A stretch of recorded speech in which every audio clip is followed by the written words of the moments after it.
శ్రీమద్విరాట్ విశ్వగురువీర బ్రహ్మేంద్ర స్వాముల వారి దివ్యాశిస్సులతో చిత్తా నక్షత్రం వారికి మానసిక సంకల్ప పూజ.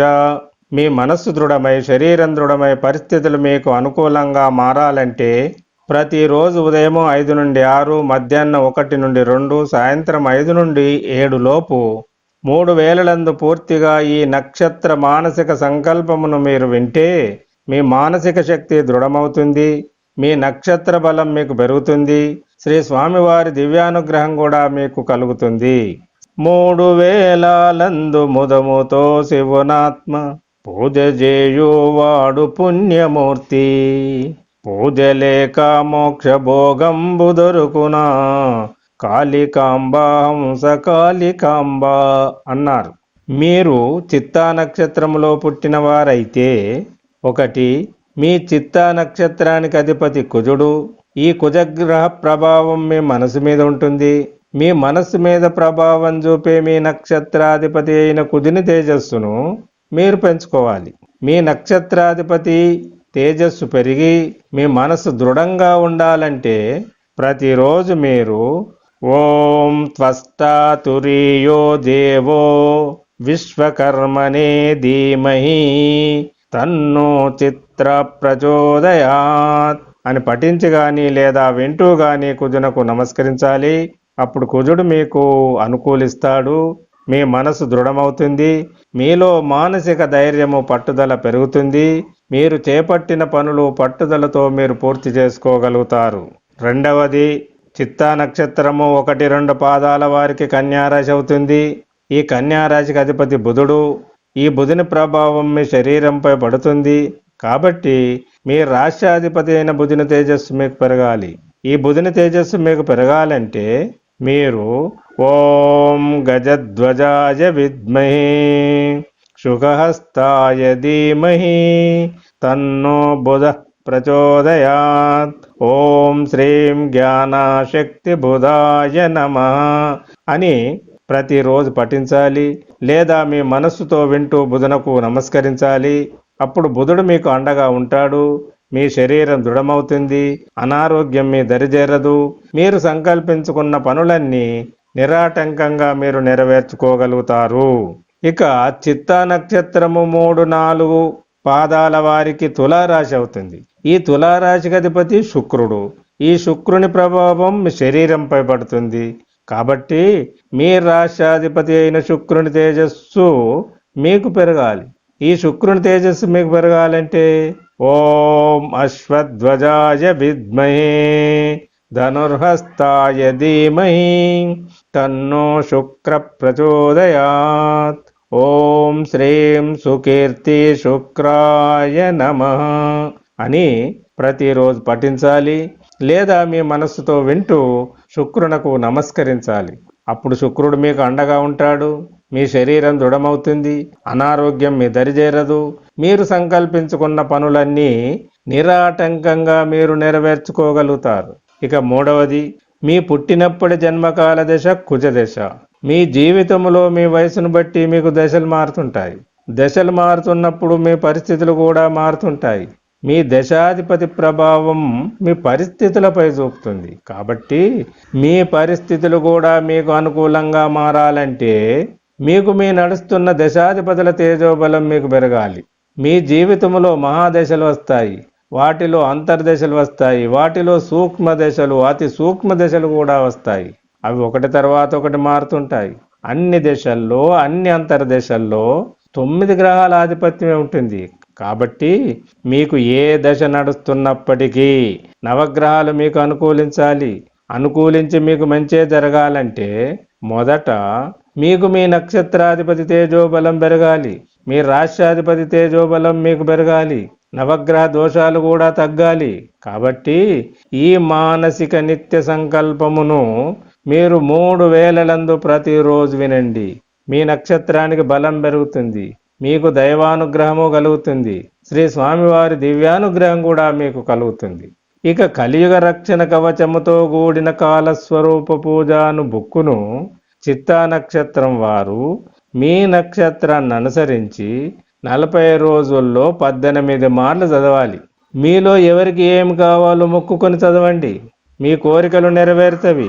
ఈ బుక్ కావలసిన వారికి, కావాలని కోరిన వారికి ఈ బుక్ పీడిఎఫ్ను ఉచితంగానే మీకు వాట్సాప్లో పంపబడుతుంది. చదివితే మీకు మంచి ఫలితం ఉంటుంది, మీ కోరికలు నెరవేరుతవి. ఎప్పుడైతే మీరు చదువుతారో అప్పుడు ఈ మానసిక నక్షత్ర పూజా సంకల్పంలో మీరు కోరినవన్నీ మీకు నెరవేరుతవి, సమకూరుతవి. ఓం శ్రీం శ్రీ గోవింద మాంబాదేవి సమేత శ్రీమద్విరాట్ విశ్వగురువీర బ్రహ్మేంద్ర స్వామినే నమః. ఓం శ్రీం శ్రీమద్విరాట్ విశ్వగాయత్రీ పరబ్రహ్మణే నమః. ధర్మంబు పూర్తిగా నశించి పోవును, కాశీలో నా గంగ అడుగంటి పోవును.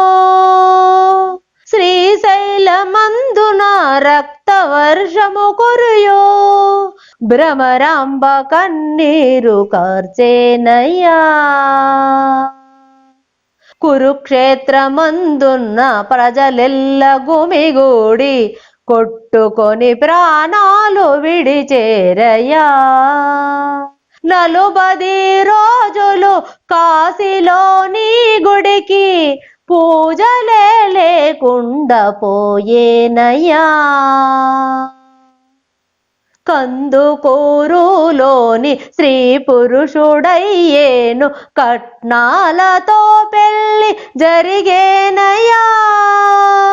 విశ్వాసఘాతకులు, నమ్మక ద్రోహులు క్షణ క్షణము దేశమున పెరిగేరయ్యా. లక్షలాది జన్మలెత్తి వచ్చిన మీకు యమధర్మరాజేమి కొత్తగాదు. చావంటే భయమేల దైవంబు మీకేల, దొంగలకు చెరసాల కొత్తగాదు. 10,000 మునులు తిరుమల కొండపై ఘోర తపమును చేయుచున్నారయ్యా. పరమాత్మ సేవకై లక్షలాది ప్రజలు ప్రతిదినము వచ్చేరు, నమ్మండయ్యా. క్షణకాల సుఖముకై బహుమాయ పన్నేరు, బహు దుఃఖమున కది మార్గం భయ్యా. స్థిరమైన సుఖమునకు ఆత్మయే మూలమని అందు తెలియక బ్రతికి సచ్చేరయ్యా. వింతలే చూపించి గొంతులే కోసేటి గుంట నక్కల కాల మయ్యేనయ్యా. గుర్తెరిగి నా మాట భక్తితో మీరింటే శక్తిగా నేనొచ్చి చంపేనయ్యా. భూతాలు ప్రేతాలు పిశాచులెన్నియో భూమి పైన పుట్టు, నమ్మండయా. వాడవాడల తిరిగి వెర్రి ముండల బట్టి వేధించుకొని వారిని చంపేనయా. దొంగతనములు చేసి దోపిడీలు చేసి ప్రతివారు సుఖపడగా చూసేరయ్యా. అట్టి సంగము మధ్య మీ భార్య బిడ్డలు ఎట్లు సుఖపడతారో చెప్పండయా. దుర్మార్గులిలలోన పగ్గలేక వీరా విహారంబు చేసేరయా. ధర్మదేవత అప్పుడు అన్యాయమును చూసి భయపడి పరిగెత్తిపోయేనయా. కాళహస్తీశ్వరుని దేవాలయములోన ఘనమైన దోపిడి జరిగేనయా. కంఠమున లింగంబులుండేటి పాములు ఆ గుడిలో కనబడును తెలియండయా. ఆ గుడిలో కనబడును తెలియండయా. ఓం శ్రీం శ్రీ గోవిందమాంబాదేవి సమేత శ్రీమద్విరాట్ విశ్వగురువీర బ్రహ్మేంద్ర స్వామినే నమః.